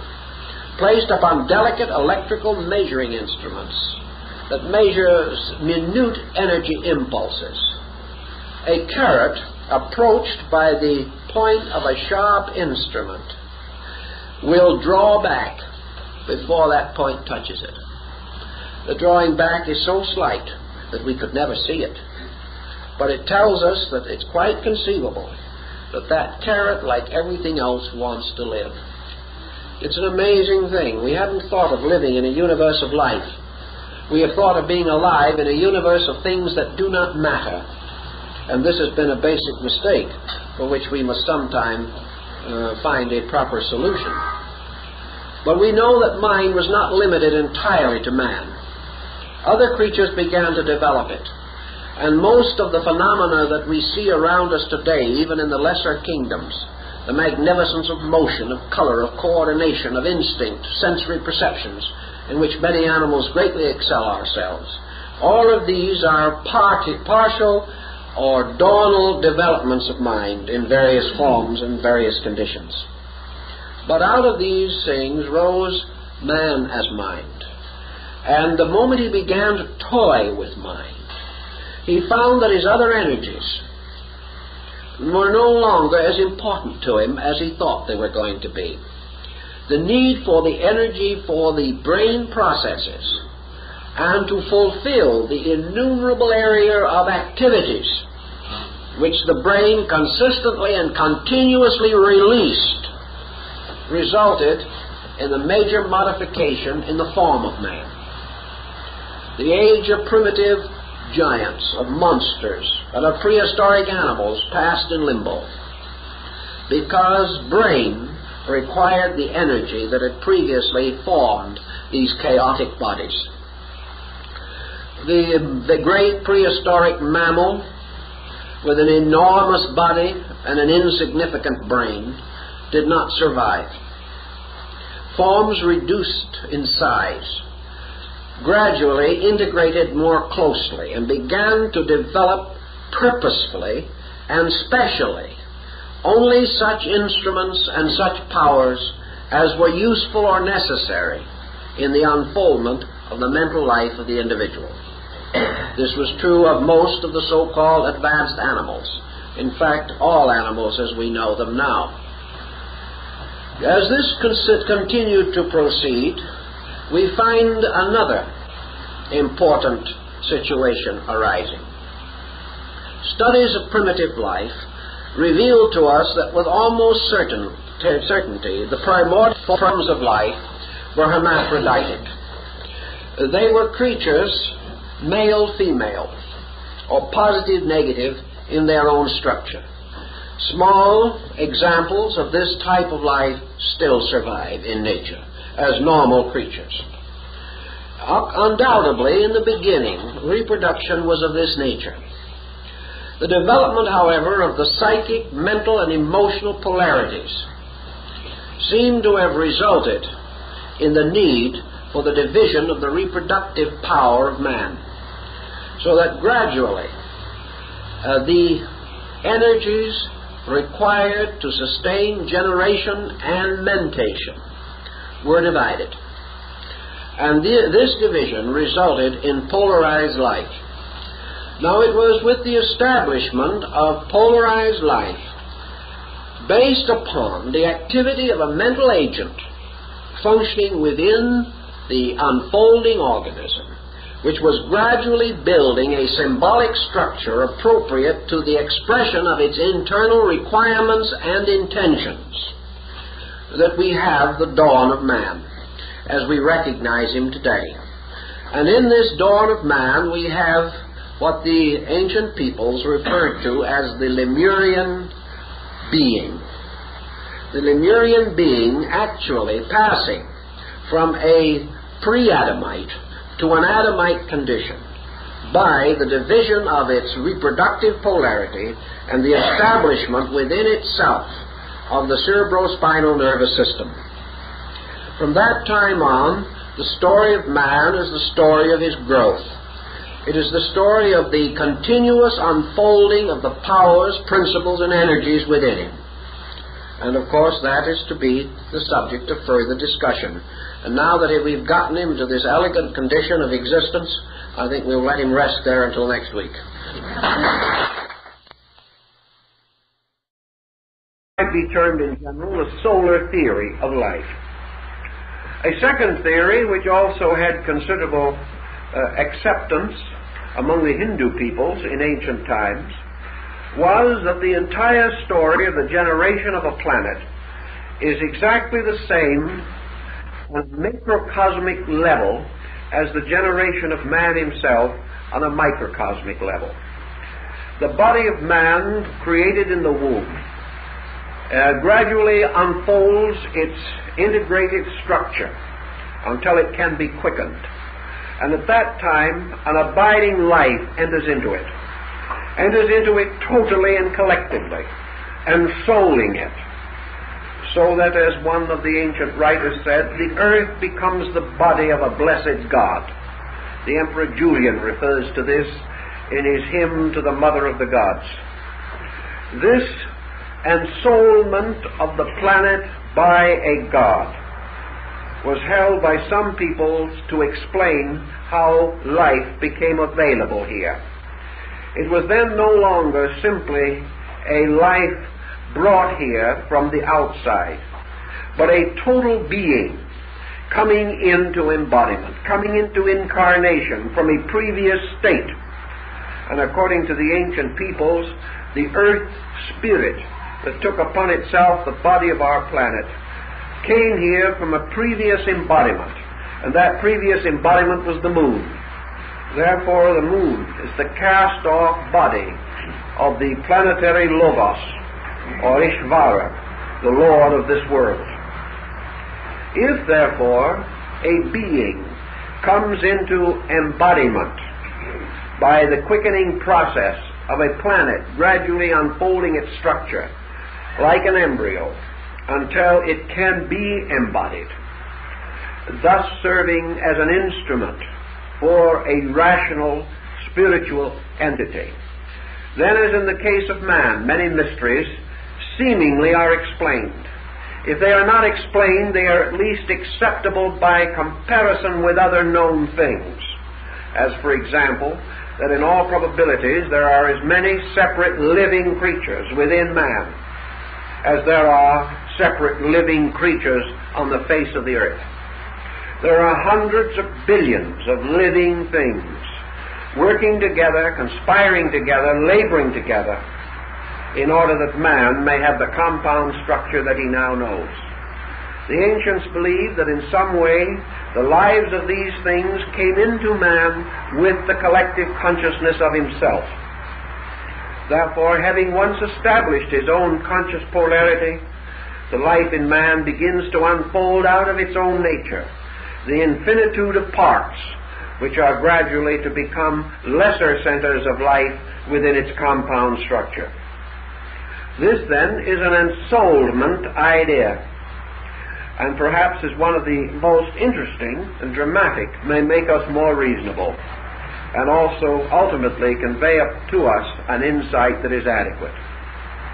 One possible solution to this mystery was given to us by ancient peoples who declared that the life principle itself, or the life essences, by which all things are sustained, actually is always and eternally within the power and ray of the sun.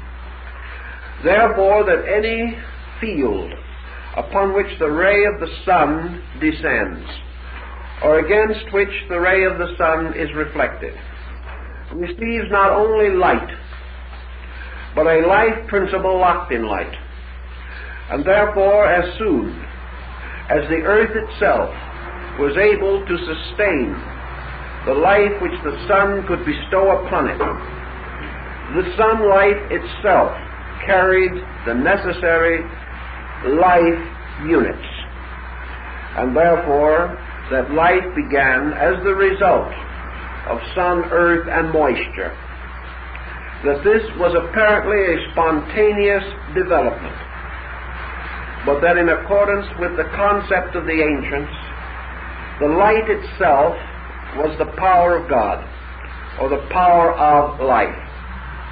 This life, meeting a proper element, finding in its questing out of things an appropriate ground into which it might penetrate, caused a certain fertilization of matter. And from these two, with moisture and the various vicissitudes of the seasons, there resulted what might have been regarded at first as a spontaneous generation. Spontaneous only because man has not yet realized that spirit, matter, and moisture constitute the three essential elements by which all life comes into manifestation. The persons and schools of thought embracing this concept did not actually believe that this life carried by the sun was merely a physical thing, nor did they believe that the form generated by this life had merely a physical existence. These forms or bodies became the instruments for the inner energies of this life. For as surely as the visible ray of the sun conveys certain germinal powers, so the sun also has locked within it the psychic life and the spiritual life of man. Thus, to these ancient thoughts, all life comes from the sun, which is the generator, the redeemer, the creator, and the renovator of all things. And wherever in the solar system the ray of the sun can strike, in that place there can be living things growing up, each according to the environment and circumstances in which it finds itself. This might be of all the solutions that have been given. In taking this, we then pass through a modification, because we not only study embryology as it is now physically studied, but we have to consider it in the terms of ancient thought. If we wish, for example, to accept or to consider seriously the idea of the planet as an ensouled being, Plato's animal crawling through space, if we wish to take this attitude, then we must try to understand a little more about how the ancients understood the quickening process relating to man. They held that the human body was worked upon in two ways. First, from without, by an invisible magnetic field of the entity that was later to occupy it. This entity, enclosing a certain area, protects the embryo, molding it into the archetype of the magnetic field of the entity itself. thus moving upon it. Or as it is said in Genesis, the spirits of the Elohim moved upon the face of the deep. These spirits moving upon the face of the deep were regarded in India and other ancient nations as powers moving over the surface of an embryo world or an embryo being, molding it, modeling it, influencing, affecting it, gradually bringing it into the organization which must later sustain the incarnation of this being. When a certain degree had been reached of development, then these powers moved into embodiment, and taking up their places in the 7 sacred centers within man, began to rule from within. Then their energies and their powers and their will and their dictum ideated from the centers of man, gradually working upon the body, controlling it and directing it. Quickening then was the process by which forces operating on the outside, in the form of a circle, moving inward from all of its own circumference, moving inward, finally inhabit this body which is being formed in their common center. And having inhabited the body, they begin to radiate out to fill the field of the circle which they originally occupied. Thus, quickening is a process of a life taking up an internal residence within a structure and continuing to move and to refine and to perfect that structure, accomplishing things that could not be done merely by molding its external development. Thus, in the case of a planet, it is also conceivable, and was so held by Plato and some other Greeks, that the life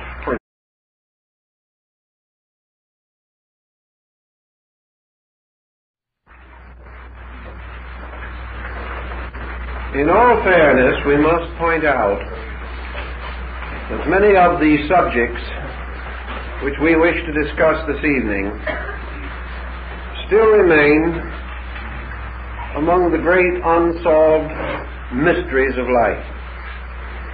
This should not too greatly perturb us, however, for the simplest elements of living that we know are actually equally mysterious. We have made a great study of the origin of man merely through the mystery of human birth. And yet the processes involved in the actual development of the embryo and the forces behind the molding and shaping of the future body of a living person, these remain mysteries even now. When we come to solve these mysteries to our own satisfaction, it merely means that we attain an unbroken record of those changes and processes which are visible to us. Those parts which are invisible, those causal elements, substances and principles, still elude the intellectual quest with which man seeks to solve the riddle of himself. Therefore, when we go back into the great eras of time, to the great primordial world, we cannot go with complete certainties. Even records brought through from extrasensory perception sources are by no means in conformity. This does not necessarily indicate contradiction, for it may be that these records relate to different phases of the innumerable processes which came together to form the present state of things. In any event, however, one of our primary questions has always been, how did life get to the earth? One of the great scientific stoppers in this is the condition of the earth in its earliest stages. We assume that it was a molten mass, and that it gradually crystallized into its material form as a result of innumerable ages, aeons of time, and that this gradual cooling finally brought the earth to a condition in which it could sustain the various types of flora and fauna which first appeared. The problem of how life survived this tremendous transition from a molten mass to a reasonably organized, habitable world is a mystery. But we can again bring to bear upon it certain known elements, and out of the subconscious of man, which must finally be our greater source of information, there comes again this pageantry of legend, of myth, and of story, by which it seems that we are seeking to answer, through dreams and visions, the questions that we ask. If it is true that life as we know it could not survive the terrific, incalculable combustion of the first age, then we are confronted with several questions. If life could not begin upon the earth with its own beginning, could not have come here with the fire, mist, and the vapors which ultimately united to form a planet, then it had to be communicated in some way from elsewhere, from some other state or condition, in order that the earth might be fruitful and bear the kinds and forms of life that we know. Actually, we do not know that life could not have survived the terrific incendiary state of the primordial world. But this that we do know, that life as we understand it today could not have survived. That it would have been incinerated in all its structures and forms. That it would have been incapable of reproducing itself or surviving.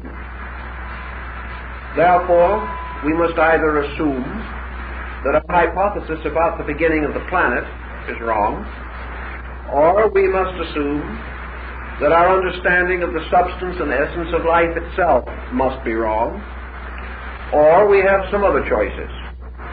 We can also consider the possibility of life coming here or reaching here from some state in which it could survive, and by circumstances and means sufficiently natural and non-miraculous to explain how this planet, or perhaps all other planets, could have in the beginning have been populated with some kind of creatures, of which man is to our mind and thinking the outstanding example.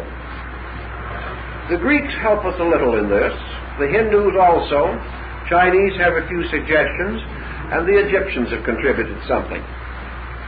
From their various speculations, we arrive at certain hypotheses, and these are varyingly reasonable, and their final solution depends upon a greater knowledge of the substance and function of essential life principles than we have today. Therefore, we cannot assume a bigoted attitude or feel that any reasonable or plausible answer must inevitably be correct. Today, in our thinking, we must seek for such answers as are most reasonable according to our knowledge, praying that additional knowledge